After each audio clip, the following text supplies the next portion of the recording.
This is the last video for this week, and you see that what we had in our interactive syllabi for this week, calculus with power series. So finally we are coming to that power series. So let's see. So power series is a series of functions. So we simply write down an infinite polynomial, and that's it, right? So it's exactly what we found the exponential function e to x was. And power series have got very fantastic properties. So we say that the series S has got a radius of convergence rho if it holds true that the sum converges for all x within the disk of radius rho. Therefore it's called radius, right? It counts with complex numbers. We shall deal now with only real x's, but essentially there is no reason why to object if you want to throw in complex x, because it will be just polynomials with growing order, and it works with complex numbers equally well. So we say that Sx is radius of convergence rho if it converges for x inside of the disk with diameter rho, radius rho, and it diverges for strictly bigger absolute value of x. So that's the convergence disk. And now there is the fantastic theorem.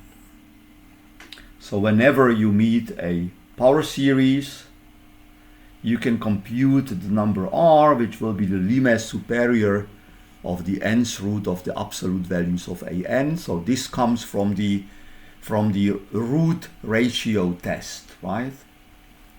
And which we discussed for the individual coefficients. And then the radius of convergence of our series is the reciprocal value.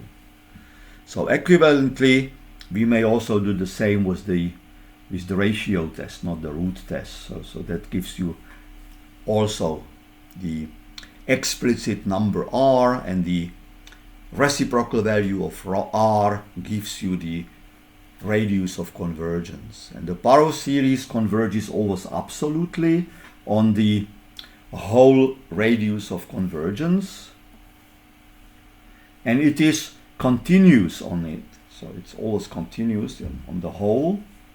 And actually it's true that it's continuous including the boundary points in which it might converge. We don't know whether it would, but it might. And the derivatives of f of s exist on the whole convergence interval, and and it's computed as we know from the polynomials. So we simply are allowed to interchange the two limit operations, the summing of the series and the differentiating the terms, right? So we differentiate first the terms, then we sum the series. So you can also read it in such a way that taking the formal derivative as with polynomials, we get a power series which has got the same convergence radius, and on all the disk of the convergence we know that actually it's the derivative, right? So that's a very great theorem, and it will follow automatically from some more general properties of series of functions we come to in a couple of weeks. But I advise all of you who love to read the proofs to go to the 6th chapter and see how the whole thing works for complex x's. No, wrong. In the 6th chapter, it's what I mentioned to come in a few weeks, but I advise to go for a direct proof, which is just about 1.5 page proof in this 9th chapter, where we deal with the complex setup. There the x will be allowed to be complex, and we shall have a extended version of what the derivative is, and it will still hold true. In a special case, all the proof can be read just for our real case, and it's a quite simple series of estimates, much simpler than what I was showing you with, well, but not explaining with the exponential function e to x. right? So that's the main result about power series. And now let's have a look how the power series work, right? So I already showed you one that was the geometric series, that's this one. And we know that the geometric series has got this value. So you immediately see that the geometric series can only converge for absolute value of x less than 1. To have some other example, imagine you have got something like 1 over 1 plus x squared. So that's always a question whether this could be written as some an x to n for n equals 0 to infinity, right? And we shall see soon that it is possible. But whatever you do here, you can't expect anything different as the convergence radius as to have it only 1, because it must work for the whole complex plane. And if you plug in I here, so you see that I squared is -1, so it explodes to infinity. So the power series can't have a bigger convergence radius than 1, right? So that's just to see the beauty, to understand things in the wider sense as living on the complex plane, because otherwise it's hard to explain why such a thing couldn't be given by a power series which would just converge further, right? So that's what I wanted to say. And now let's have a look.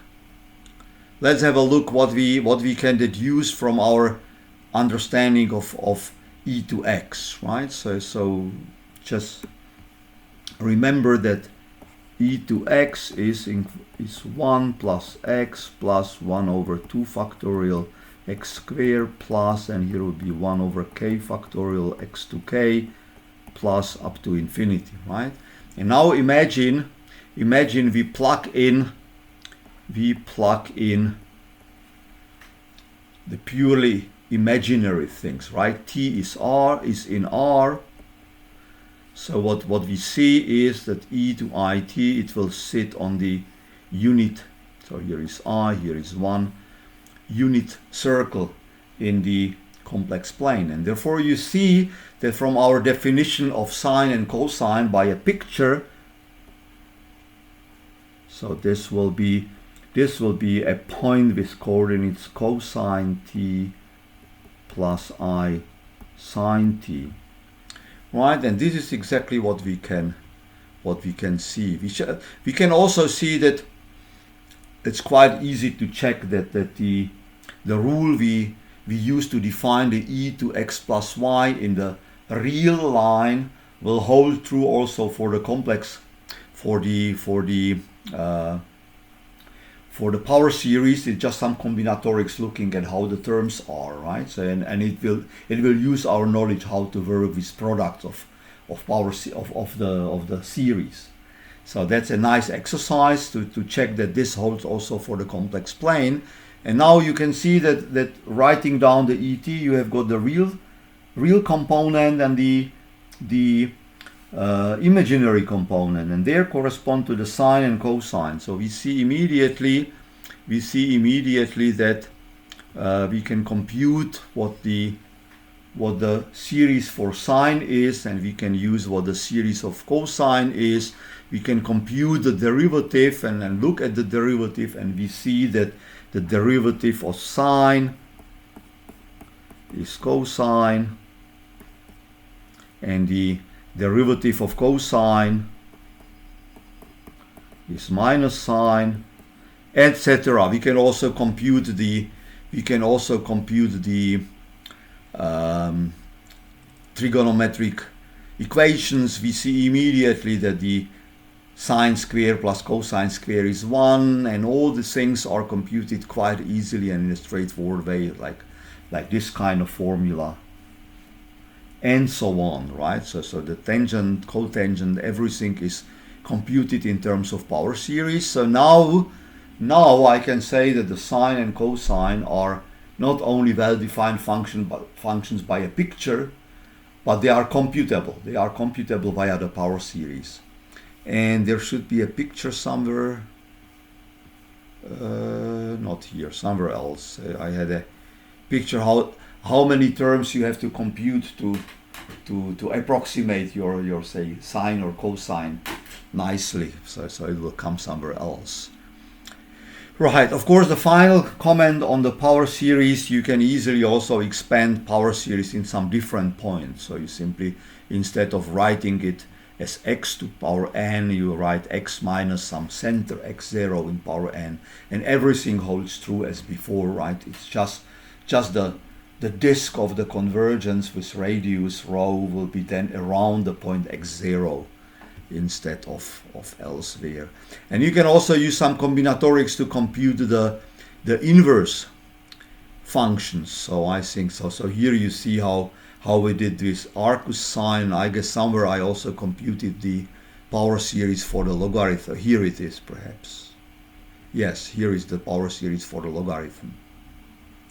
And from the power series of the logarithm, you see that actually if you have logarithm of 1 plus x, then it's something which is as I used when I derived the properties of the exponential function. So this is very rough image, very rough introduction. So I hope you will enjoy playing with power series a little bit, and do it please, because power series are the core of computational powers, right? It's also very powerful for combinatorics and for estimates. So in data analytics, you will definitely find power series. So thanks for attention in this whole week.